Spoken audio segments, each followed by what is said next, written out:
Anybody who was abused by a parent has 100% of a right to be able to confront their parents. It's a human right. When someone does you wrong, you have a right to confront them on it and to blame them for it. To have your full range of feelings toward the person for what they've done to you. The right to be angry at them, to be sad, to want them to change their behavior, or to demand an apology. Whatever you want, it's all fair. The problem is, what is the reality of confronting parents?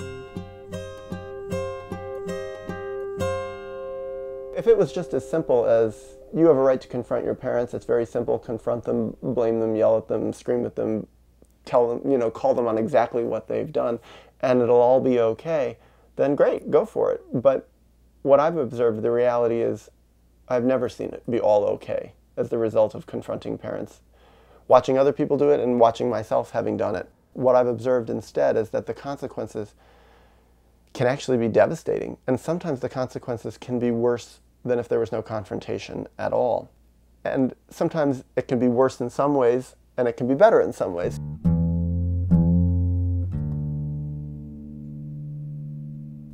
In my experience, the far majority of parents do not want to deal with the emotional reality of what they've done to you.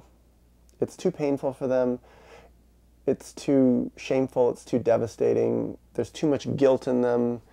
And at basic, there's often just straight too much denial. And they have too little empathy for you. They don't really understand what they've done. They don't feel your feelings well enough. They never did. If they were able to empathize with your feelings so well as a child, they wouldn't have done those horrors to you. And also then there's just the blunt thing that part of the reason the average parent has a child is so they can act out on them in various ways. Now, of course, the parent rationalizes it, and the average parent would totally deny that. I didn't have kids so I could act out on them. That makes no sense. But that's because they're very disconnected with their unconscious. And deep down, they did want to act out on the child, and it gave them a lot of deep satisfaction, pleasure, and comfort. And it kept their whole world in a comfortable order. And most parents, they're not changing that much. Even if it was 20, 30, 40 years ago that you were a little child in their family. Because if they were the types that would have changed so much, first of all, they wouldn't have had you.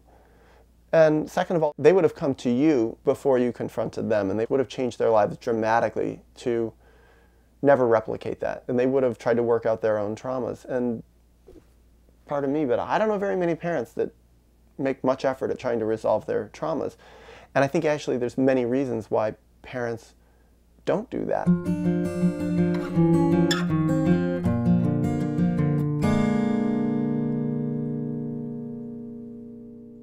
Once a person becomes a parent, it's very hard to look at this stuff honestly. For starters, your parent would have to look at the damages that he or she went through in his or her childhood, and they would have to confront their own parents. And very few parents feel comfortable confronting their own parents in a deep and profound way, because they realize that what comes around goes around, and if they confront their parents, that their kids have every right to turn around and confront them. And that's enough to stop most parents deep down from doing much healing work in terms of their own childhood, because to really look at their own childhoods, they're also going to have to look at your childhood, and they're going to have to empathize with your inner child and your real child that you once were. And they don't want to do that, because then they're going to get ripped apart because of what they've done, and they're going to feel guilty and rotten for realizing just how much they've replicated the horrors in their own childhood onto a person over whom they had complete authority and they had complete responsibility to guide and nurture in this world. And what a terrible thing to realize that you've created an existence, brought them into this world to nurture and guide them, and you actually misused them.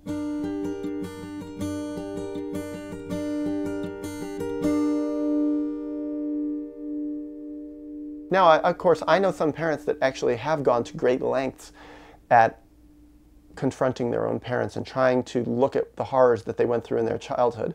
But what they usually do is I've heard many parents say this. They say, yeah, but what my parents did to me was totally different than what I did to my children. My parents were horrible, vile, evil people in many ways. They were abusive and terrible. I wasn't any of those things. I was a wonderful, loving, caring parent. I was 1,000 times better than my parent. Yeah, I made my little errors, but I didn't do anything that was that bad. I don't feel any guilt at all.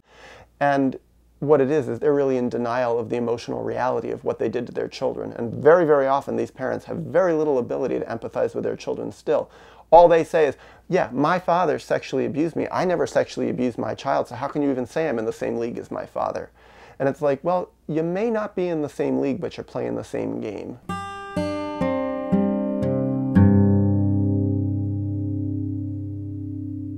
They don't empathize with their child. They never really were able to feel the horrors that they did to their child. So they can feel very comfortable confronting their own parents. Even in their mind, their parents may be dead at this point, but saying, my parents were horrible, I feel rage at them, I hate them, they were horrible. But they give absolutely no credibility to their child when their child comes to confront them because they don't empathize with the child. By and large, what I've seen is these parents are extremely narcissistic, meaning they're very wounded children themselves. So as soon as they start feeling confronted in any way, they retreat into the position of being like a little child themselves and saying, you're hurting me by confronting me. They don't even go to the intellectual place of saying, is what my child's saying valid? Is there emotional reality to what they're saying? They just bypass all that and just say, you're hurting me, stop that, I hate you for it. And sadly, that's very much how they were as parents all those years before when they were damaging the child. They justified and validated their own inappropriate behavior by, at some primal unconscious level, feeling like, I'm an entitled little child, I can do whatever I want to my children because they're my property.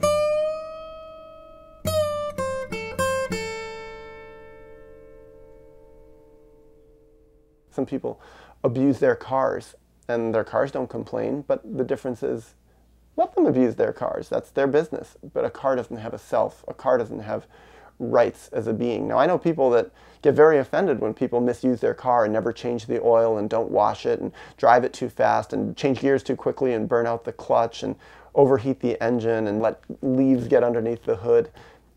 I actually, interestingly, know people that say that person should never own a car, that's totally inappropriate, that person makes me sick. But they don't care that they misuse their children because these are people that identify and empathize more with cars than with people. Lots of people empathize much more with animals than with people.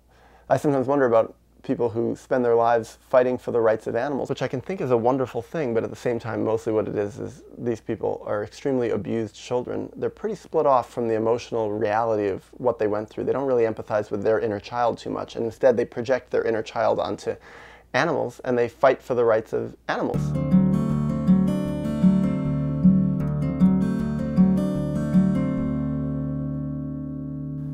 I'd say the key for confronting a parent is confronting the parent in your own mind. That's the first thing, regardless, because first of all, a lot of people would like to confront their parents and their parents may be dead. There are no parents anymore. So are those people hopeless? Can they never get anywhere? The important thing is to feel all your feelings and to process your feelings. And often there's no need at all to have your parents in the picture if you're going to confront them. You have to confront them in your mind. You have to be able to verbalize, if only emotionally, what you really felt. Your job is to empathize with your child, ultimately. The child that you were and the child that you still are, and to empathize with the hurt and the suffering and the anger and the pain that he felt and still feels.